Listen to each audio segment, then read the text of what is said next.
And I think the storyteller's job is to represent fairly the position, the point of view of each person in those stories. But if you have a biased view of what the story is about, or about the behavior of the people in the story, then the story can be out of balance. So I think having a very clear emotional balance within yourself means that you can give full sway to the points of view of the characters, because those characters in those stories, those people, I should say, in those stories, they need to be validated one way or another, whether we agree with their behavior or not. Whether we think they're a good person or not isn't the issue. They have a reason why they did what they did. They believe in that reason why they did what they did, why they said what they said. So in order to make the story truly authentic, I think the storyteller needs to be able to inhabit all places within themselves where they might one day, or have in the past, accessed those same feelings.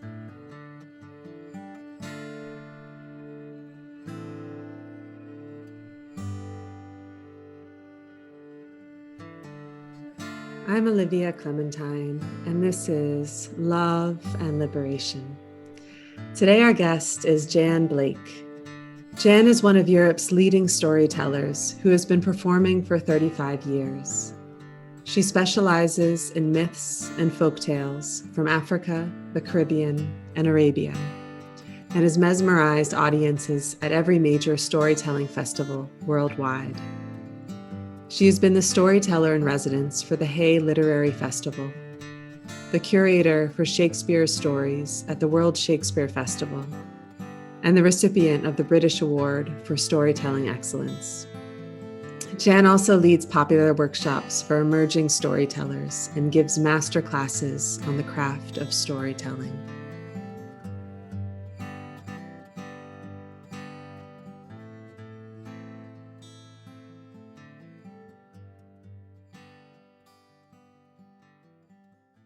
From hearing your story of becoming a storyteller, it sounded like storytelling allowed you to access yourself and allowed you to return to yourself in many ways. And can you share about this? Yeah, I think when I first encountered storytelling, I wouldn't say I was in a dark place or anything like that, but I think I was a lot more disconnected from myself than I am now. I was younger. I'd lived in London for 3 years, 4 years. I was a bit adrift, and I'd always lived at home with my family. And I joined this theatre company, and one of the prerequisites of being in the company was that we all live in a house together, which was only about 15 minutes walk from where I live now. So the house I live in now is the house I grew up in. I live here with my sister. Yeah, so it was only about 15 minutes away, and I didn't really think about it. It was just like you leave home. So I left home. And one of the things that people don't understand, they asked me, why didn't you go back home when it all went terrible? It's, well, my parents were migrants. So it didn't occur to me that you could go back home because my parents couldn't go back home. So I just kind of imbibed that when you leave, you leave. I could come back for a visit, but you didn't come back home. And the kind of support that I witness people getting from their parents, I think, well, my parents couldn't have that because they were living in a completely different part of the world, on a completely different island. And it wasn't even a time where they could phone up and say, oh, mom, this, or dad, that. All that was off the table. So I kind of imbibed that as a way of being in the world and just got on with it. So by the time I'd encountered storytelling, I was kind of reeling from my experiences of being in this theatre company. I was so young and so trusting, and they weren't very caring. They didn't really take care of me, considering that I'd only left school 3 months before I joined them. I was still a kid, really. They hadn't taken care of me. I was in London on my own. I was kind of a bit, do you know this word, discombobulated? I was a little discombobulated. And a friend, a colleague, suggested that I try storytelling because the storytelling group that she worked with were looking for a new storyteller. So that was astonishing to me, to be in this space where people told stories, sang traditional songs, played, traditional instruments, did riddles, proverbs. I was just like, this is me, but I didn't know it was me. I didn't know. I knew I was a performer. I knew that deep buried in me was a creative spirit, but I didn't know what my angle was. I didn't know what my niche was. I didn't know. But as soon as I encountered storytelling, I realized, okay, you are turned on by folk art. You're turned on by folk expression. You're turned on by folklore. But I did not know that until I met it. And once I met it, that was it. The gates came off and I was doing my thing. And it was as though all the frayed threads of myself over the 35 years, this year, 35 years of storytelling, all the frayed threads, I managed to, using the stories, to knit myself back together in a way. And also the thing that was really exciting for me was finding the roots of who I was in these stories. And I use that in a very general term. I didn't discover where our actual ancestry was from until 2007. But up until that time, it was just beautiful for me to dive into all of these, various African cultures and to find myself reflected back in a very beautiful and positive way. So, yeah. And where is your ancestry from? My brother's a sports reporter for a television company called Anglia TV, and in 2007, the anniversary, the bicentenary of the abolition of the trading of slaves, they paid for him to go and get his mitochondrial DNA taken, and discovered that our ancestry was from a place called Cabinda, which is a landlocked, mineral-rich region in Southwest Africa. So it's locked between DRC, Angola, and Mozambique. In those days, that whole region would have been called Congo, but with a K, not with a C. So yeah, and a lot of enslaved Africans from there ended up in the Caribbean. And then your parents then came from there? From Jamaica, yeah, they came from Jamaica to here. So that was the journey from Cabinda to Jamaica, from Jamaica to England. My parents came in the 60s, early 60s. And did you ever go back? Oh, sorry. I was born here, and yes, I do go back to Jamaica. I've never been to Cabinda. I've never been to Southwest Africa. I've actually only ever been to East Africa. So I've been to Kenya and Ethiopia for work, actually. But I would love to check it out. It's not an easy thing to do these days, is it? To just say, oh, I'm just going to go. Especially those days are over, I think. Let's hope they return. I mean, in a good way, in a better way. Yeah. Well, thank you for sharing that. And I'm curious too, with your stories, do they come from yourself? Are they mainly traditional stories that you've learned over time? I tell traditional stories. I've only ever created one story, but I was commissioned to do that. Otherwise, I don't think I would have done it. But mainly I tell traditional stories from Southwest Africa, some from East Africa, not many.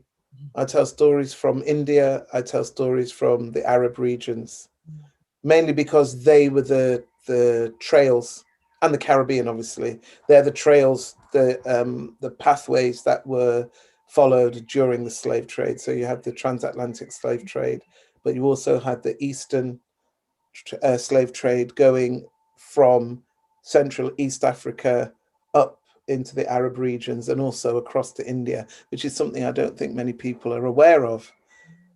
So that's why I concern myself with those stories. I also tell European stories because, I was born in Europe. Mm-hmm. So what are some of the essentials to telling a good story? That's a big question. Do you want to break it down a little bit? I guess we could start with pace. I think that each story has its own rhythm, and you have to connect with the rhythm of that story, the twists and the turns of the story. And so the pacing would come from the dramatic twists and turns of that story. There's also something to be said about inhabiting the people in the stories in a 360-degree way. I think as human beings, we tend to be biased in our approach to our encounters with other people. And the people in these stories, they lie dormant and flat between the pages until a storyteller gets hold of them. And I think the storyteller's job is to represent fairly the position, the point of view of each person in those stories.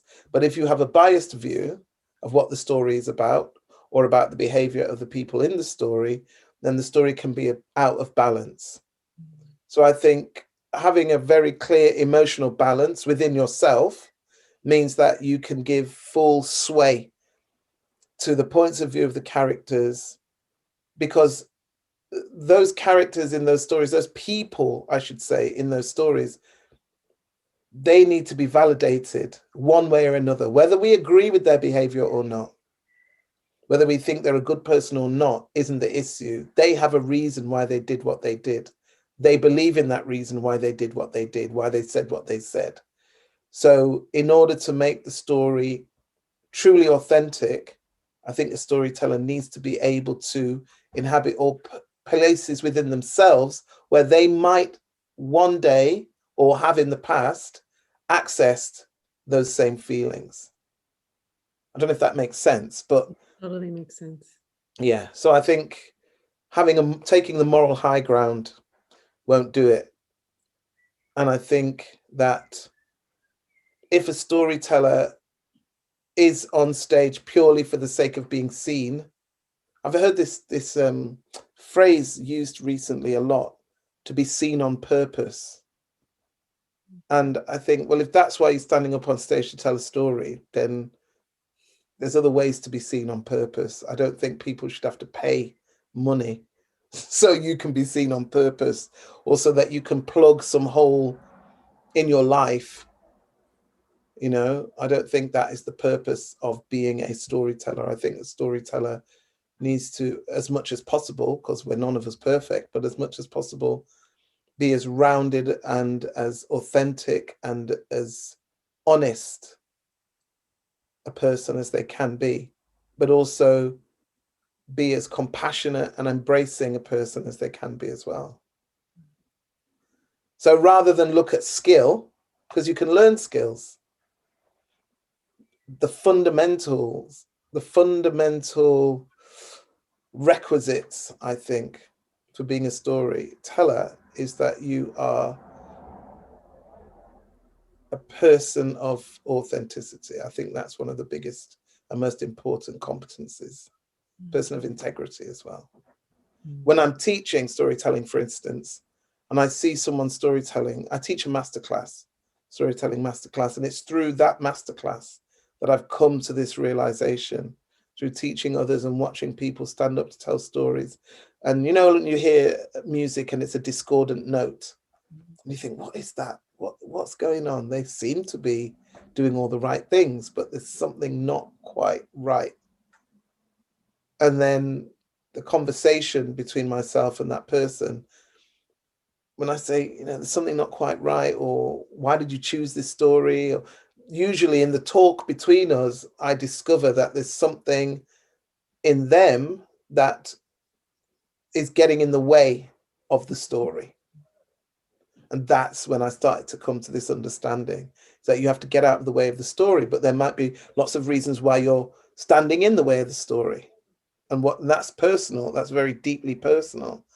But in order to help and facilitate someone to get out of the story's way and to be in service to it, instead of using the story to be in service to themselves, you have to dig a little bit. I'm not a therapist, you know, I'm not a counselor, I'm not a coach. Well, I'm a storytelling coach, but that's where it stops. So you have to tread very carefully in this area, because the most important thing is the story. Serve the story. Bring everything that you are to the story. And if what you're bringing to the story is a hindrance to the story, then you have to examine what that hindrance is, or find another story. When you share stories, how do you know when the audience is in? It's so subtle, because I don't think it's about, one would think it's about that kind of stuff, that I'm concerned with getting the audience. I'm not. What I'm concerned with is meeting the audience where they are. What I'm concerned with is saying to the audience, I'm just the same as you. Emotionally, I have everything within me that you have within you. So, and the characters, the people, I must stop calling them characters, because I don't think they're characters. I think they're people with lived lives who are lying in a book, you know, and we enliven them.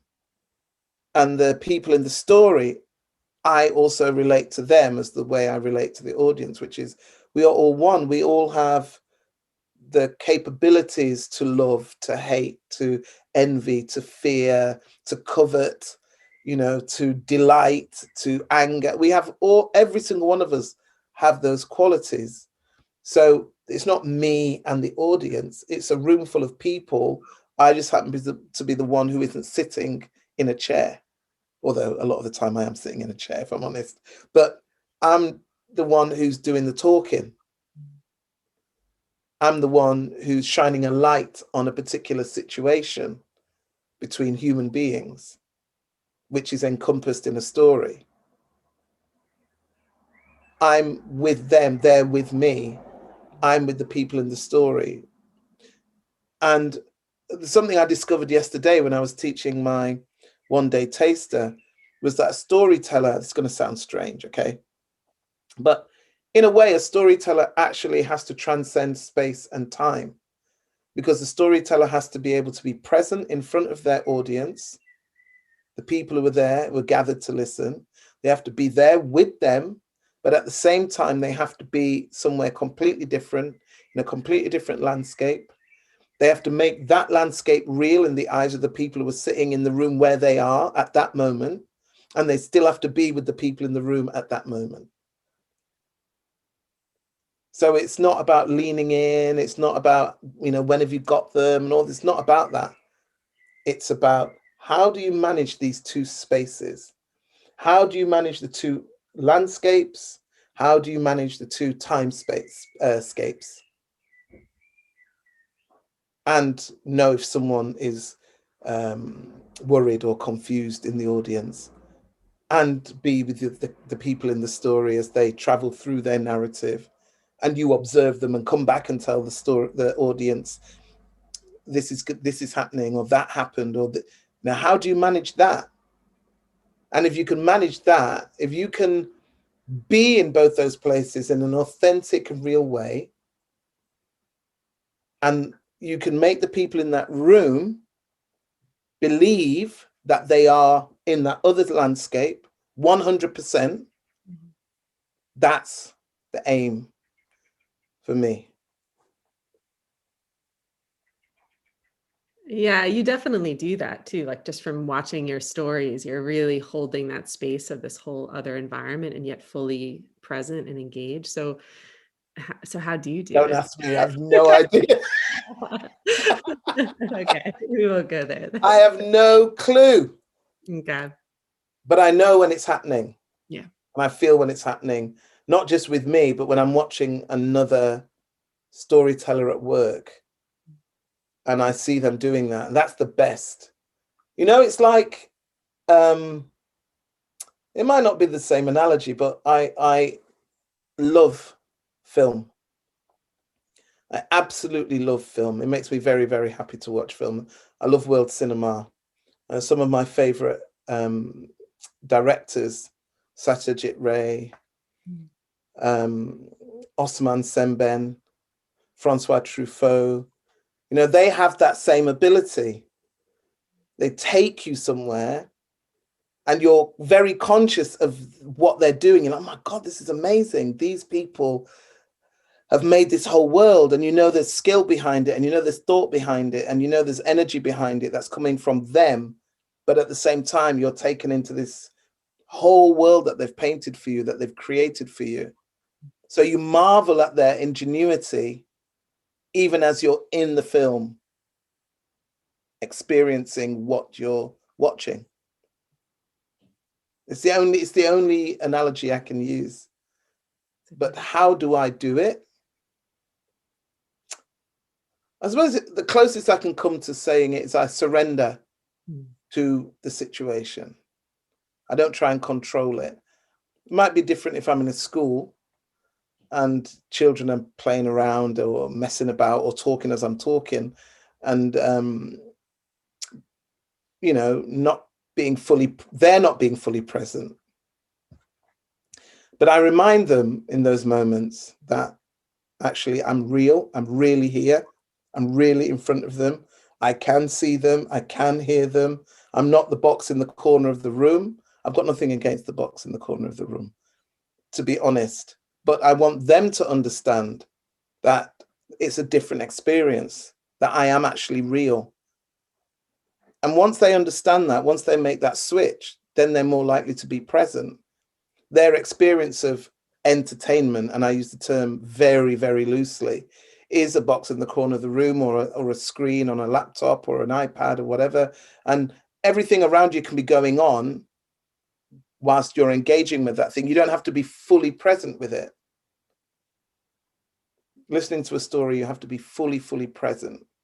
And if I feel that I haven't managed to do that, then it's usually because they don't understand what it means to be fully present. They don't understand what deep listening is.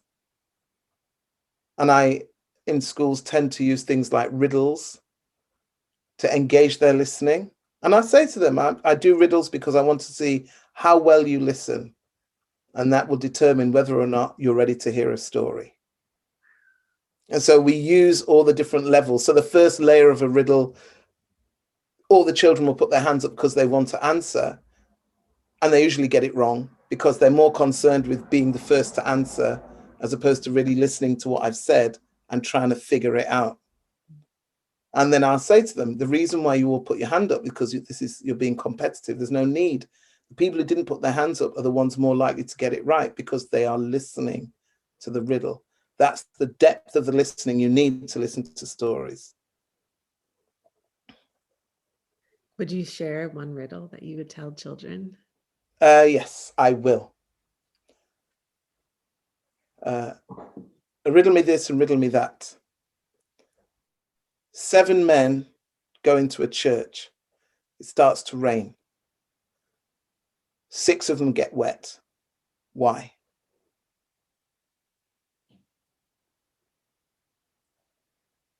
Only 6 of them get wet. Why?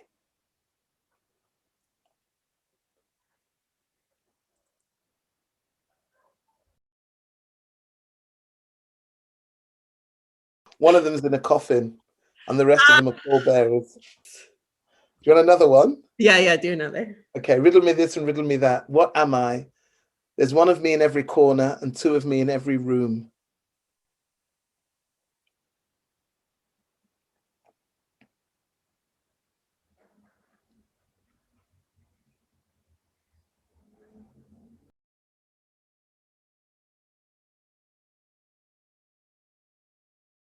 It's the letter O. Oh my gosh. One more. Yeah, Let me do one more. I think I have to admit that I take some sadistic pleasure in watching people trying to figure them out. Okay, the final one, which is a big one. And when the children are really clever at riddles, I drop this one. Yeah. Oh gosh. So you're in a cage, it's locked. You can't pull the bars apart. You can't drill down, you can't go up. In the cage with you is a mattress, a calendar, and a piano. Using those 3 things, how do you eat, drink, and get out of the cage?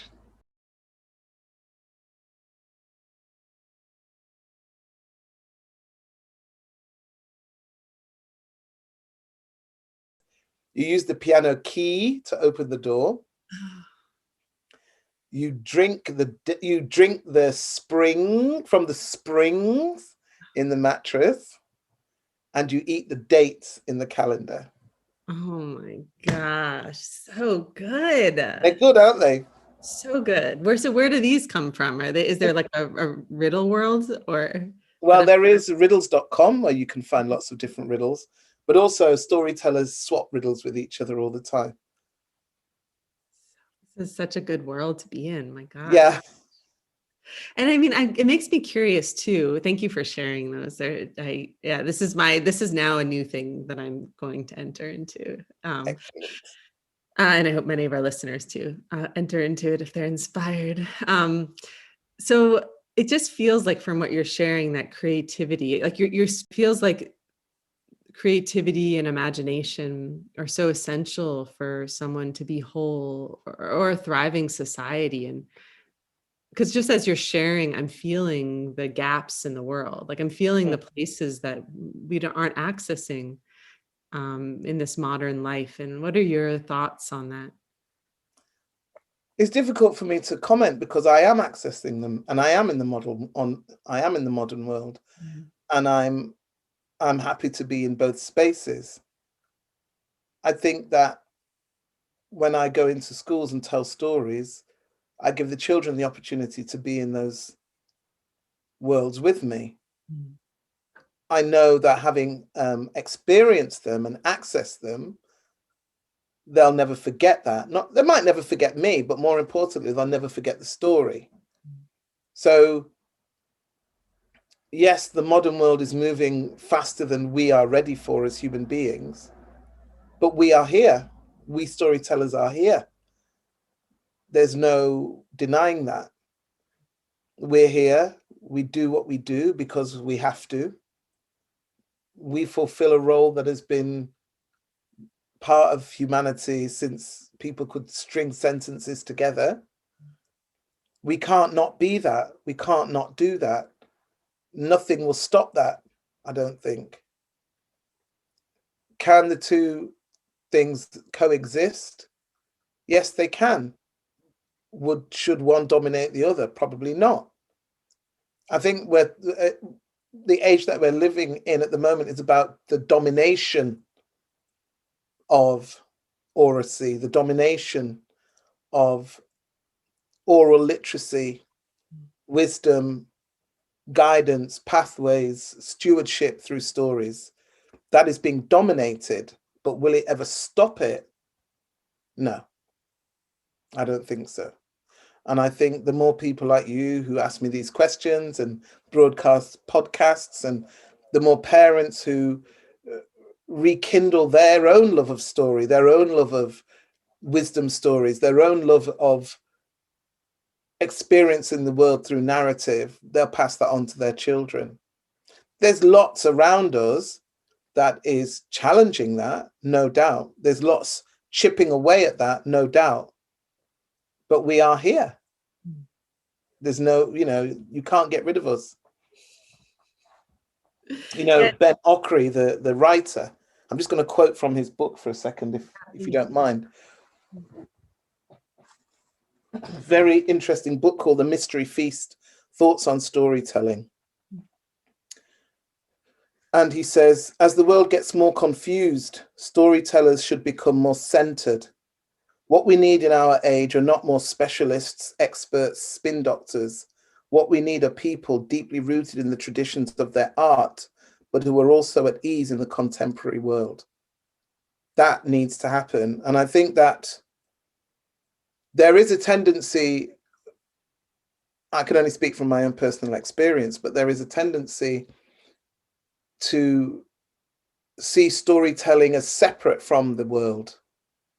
Or there is a tendency to feel the need to modernize traditional stories to fit the world.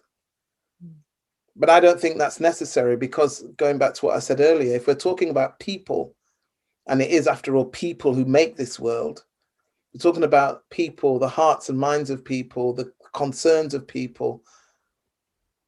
That never changes. We grow up, we mature, but emotionally, we still carry those things with us. And so long as people need to have themselves reflected back to themselves in a positive way, storytellers and stories will always be necessary.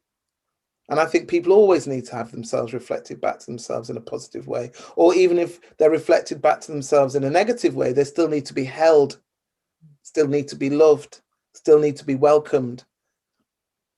Hopefully back to a space where they can love themselves back in as much as storytellers can love them back in. There's one more quote I'd like to read from Ben Okri, if that's okay. It says, "We need storytellers who weave their tales with far-seeing eyes and multidimensional hearts. We need storytellers who know something, not those who dabble, who turn out words merely for pay or for fame." And that's what I mean about being seen on purpose. There's storytellers, I think, should have something to say about the world in which they live. It rings so true. And I keep coming to the question of just needing, or the feeling of, from what you're sharing, of welcoming this modern life. Like, obviously you said, like, you're a storyteller and you live in contemporary society. And then this need to really get to know, like, your whole life seems like a deepening in this. And so you have a really lived, true groundedness in your expression. And it's not like you're conjuring up what you're saying. Like, this is through your actual life. You've come to the edges of this that you can't even fully describe in words necessarily if I were to ask you, right? So, and it's so difficult. It's such a fine line. You have to be so careful, because I'm not trying to set myself up as some super guru wise woman by any stretch of the imagination. There is something to be said for having a sense of what the world needs and being able to find it within yourself, that what the world needs is within all of us. It's not just in me, the storyteller. It's just that I'm the storyteller. So that's been my role. That's what the storyteller's role has been, to reflect back what we are, what maybe we should consider not being, our hopes, dreams, our history, as humanity. That's always been the storyteller's role. So why should it change because we're in a modern age? Why should that be any different now?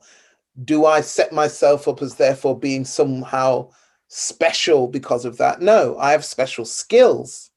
I have special abilities, but am I special?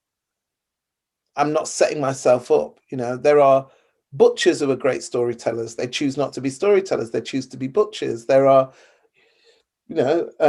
dry cleaners who are great storytellers. They choose to be dry cleaners. It's not that I see myself above anything or anyone. It's that I'm conscious of why I'm here. That's all. I just like telling them, and I like making contact with other people, and I like the heart-to-heart relationship with other people. I like that. I like the journey. I like the landscape of the story. I like delighting people. That's all part of the performer in me. The stories do their job because they've always done their job. It's a case of who is the best person to help the story do what it's meant to do. Sometimes it's me, sometimes it's somebody else, sometimes it's not me. It just depends. There's no, I hesitate to even say a storyteller should know what the world needs. I think storyteller maybe is to do with being conscious of what human beings need from a heart perspective, not from the perspective of I have the answer to the world's problems. It's not like that. It's there's someone in front of me. Where does my compassion lie, and how do I touch them, and how do I reach them? Or I think that's as close as I can get to that without blowing smoke. Up my own. I appreciate it. I mean, you're being put on the spot to talk about yourself and your process, so it's a fine line, right? Like, you have to. And I'm not conscious of my process, really. I when I teach, These are the things I have to talk about because my students need to know what they are. Yeah. But I don't consciously think of my process. I pick up a book, I read it. If I like the story, I'll tell it. If I don't like the story, I turn the page till I find one I do. You can find 100 stories, and out of that 100, only one leaps off the page and chooses you to tell it. And what's your method of discovery? Or Other people tell us, we share stories together, storytellers. So I read the story, it would be perfect for you because the storyteller's point of view. So you share that story with them, or they share their story with you because there's a story, for instance, a storyteller in Belgium called Joe Bar said, oh my goodness, I read this story, and as I was reading it, I could see you telling it. So he gave me the story. That kind of thing happens where people understand what floats your boat, as it were, as a storyteller, and people gift you stories. that's really touching. Yeah. And I know storytelling obviously involves like a lot of expression through the voice, through the body. And I'm thinking of people that are wanting to, give the gift of a more full experience to someone they're just even casually sharing a story with. Yeah. Do you have any thoughts on how they could be a little more adventurous in their expression? Adventurous. That's an interesting word. I'm not sure. I think Or that, true, I guess. True. yeah, the most important thing is to speak with passion. Mm. When people are passionate about things, their innate storytelling skills come to the fore. That's what I believe. There's an exercise I do in my classes for beginners where I ask them to speak for 1 minute about something that they love. And depending on the way their mind works, they will either dive straight in or they will analyze why they love the thing that they love, but not engage you in what it is that they love. Mm. Or they will excuse themselves before they tell you what they love because their inner critic is already going, that's going to be rubbish when you speak, But the people who tend to grab one's attention are the ones who engage the senses. So yesterday in the taster, one of the storytellers, Livia from Hungary, she spoke about her love of blackcurrants. Mm. And she talked about the blackcurrant bush in her garden and how she covers it with manure and then covers it in straw, the manure with straw, how she tends it and how she loves she loves the leaves and when the blossoms open on the tree, and then when the fruit comes, how she and her children then will pick the fruit and go into the garden and into the kitchen rather and cook a nice jam and make pancakes and spread the blackcurrant on the pancakes. And sometimes for birthday parties, she'll make a cake with a blackcurrant filling and chocolate on the top. She took a 1 minute to do that. And by the time she'd finished, I was so hungry. I was so hungry because she just grabbed us all by the senses. That is a really compelling way to engage people when they're listening. Because most of us, I should say, have all the 5 senses. So engaging the senses is a way of engaging the listener. But again, it's not something that I had to tell her to do. Because she was there when she was telling us, she was sitting on Zoom, but when she was telling us about this blackcurrant, she was there. She was in front of the tree, so we were in front of the tree. She saw the leaves, so we saw the leaves. She picked the fruit, so we picked the fruit. She spread the jam. She made and spread the jam. So we saw it all happening. And at the end of it, we wanted to eat that chocolate cake. That's the best example I can give you. Thank you so much for sharing about that. And thank you so much for your work and your presence. And I feel like for many of us that aren't in the storyteller community, it's so heart opening to kind of just peer in a little bit, to be like, Yeah, wow, there's a whole world happening here it that, really is. yeah. And I can just feel the life in it. Just really grateful for you opening that up for many of us. Thank you. Thanks for inviting me on. Once upon a time, a man walked across the African plains with his wife. The man carried his spear and a bow and arrow across his back. The woman had a baby tied across her back. As they walked, the husband turned to his wife and he said, "Wife, I'm hungry. You have the ability to turn yourself into a leopardess. Put down the baby, transform yourself, chase down that herd of bush cows. Catch one bush calf for me, bring it back, change yourself back into a woman, skin it, clean it, cook it, prepare it the way I like it, and feed me." The woman said, "But husband, are you not a hunter? Do you not have your spear? Do you not have your bow and your arrow?" And he said, "I am your husband. If I tell you to turn yourself into a leopardess, you will. If I tell you to chase down that herd of bush cow, you will. If I tell you to bring back a bush calf, skin it, cook it, prepare it, and serve it to me, you will, because I am your husband." The woman said, "Are you sure you know what you're asking?" And he said, "Yes, I do, and do as you are told." So the woman untied the baby and set him on the ground.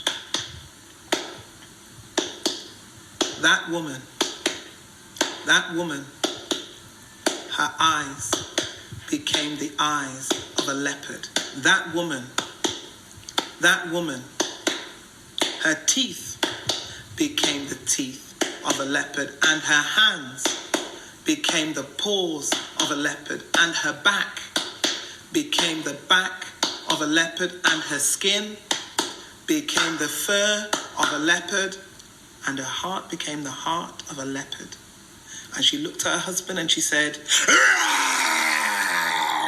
And that man was so afraid, he ran to the nearest tree and up into the branches, and he clung on for dear life. That woman, that leopard woman, she turned and she ran across the plains, chasing down that herd of bush cow. She turned the herd this way and she turned the herd that way. She chased until she fell upon the youngest of the bush calf with the tenderest meat. She fell upon its throat, she tore its throat open, she brought the bush calf back to where the baby was laying. And that woman, that leopard woman, her fur became the skin of a woman, and her back became the back of a woman, and her paws became the hands of a woman, and her teeth became the teeth of a woman, and her eyes became the eyes of a woman, and her heart became the heart of a woman. And that woman, she skinned that bush calf, she cleaned the bush calf, she built a fire, she pushed a stick through the bush calf's body, she made a spit, she turned and she roasted, and she turned and she roasted, and she turned and she roasted the meat. And when that meat was cooked to a turn, she cut some of the meat and prepared it the way her husband liked it. She looked up at the tree and she said, "Husband, come down.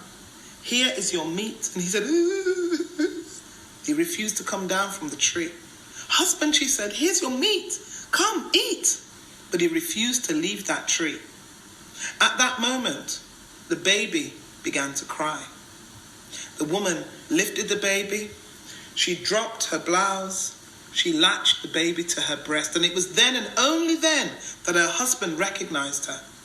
He came down from the top of that tree. He grabbed the piece of meat his wife had prepared for him. He went to one side, and watching his wife, he ate and he ate and he ate. When he was satisfied that his wife was back to her true self, he said, "Woman, put out the fire, gather the meat, wrap it, put the baby on your back.